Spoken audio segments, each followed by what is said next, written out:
ఓం నమో వెంకటేశాయ. ఇప్పుడు మనం శ్రీమద్ భగవద్గీత 18వ అధ్యాయము మోక్ష సన్యాస యోగంలో 53వ శ్లోకం నేర్చుకునే ప్రయత్నం చేద్దాం.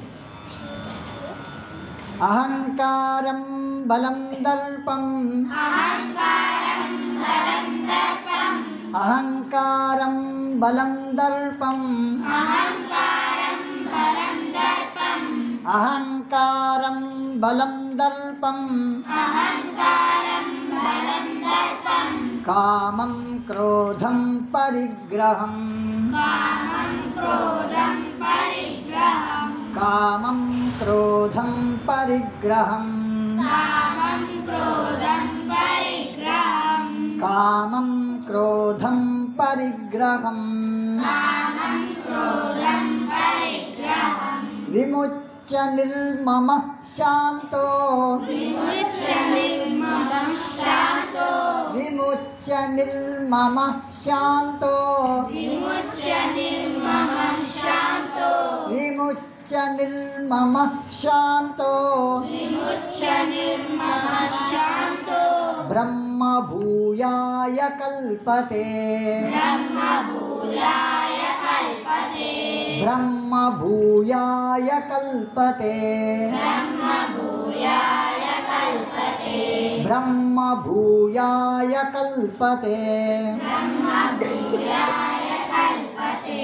అహంకారం బలం దర్పం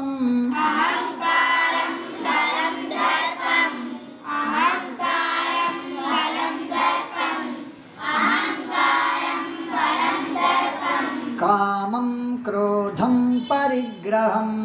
కామం క్రోధం పరిగ్రహం కామం క్రోధం పరిగ్రహం విముచ్య నిర్మమ శాంతో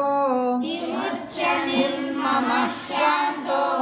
విముచ్య నిర్మమ శాంతో విముచ్య నిర్మమ శాంతో బ్రహ్మ భూయాయ కల్పతే బ్రహ్మ భూయాయ కల్పతే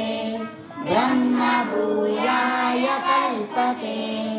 అహంకారం బలం దర్పం కామం క్రోధం పరిగ్రహం బలం దర్పం కామం క్రోధం పరిగ్రహం అహంకారం బలం దర్పం కామం క్రోధం పరిగ్రహం అహంకారం బలం దర్పం కామం క్రోధం పరిగ్రహం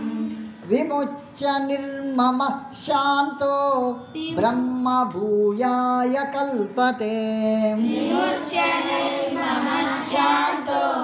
బ్రహ్మ భూయాయ కల్పతే విముచ్య నిర్మమ శాంతో బ్రహ్మ భూయాయ కల్పతే విముచ్య నిర్మమ శాంతో బ్రహ్మ భూయాయ కల్పతే ఇక్ దో అహంకారం బలం దర్పం కామం క్రోధం పరిగ్రహం విముచ్య నిర్మమ శాంతో బ్రహ్మ భూయాయ కల్పతే ఇక్ దో అహంకారం బలం దర్పం కామం క్రోధం పరిగ్రహం విముచ్య నిర్మమ శాంతో బ్రహ్మ భూయాయ కల్పతే ఇక్ దో అహంకారం బలం దర్పం కామం క్రోధం పరిగ్రహం విముచ్య నిర్మమ శాంతో బ్రహ్మ భూయాయ కల్పతే.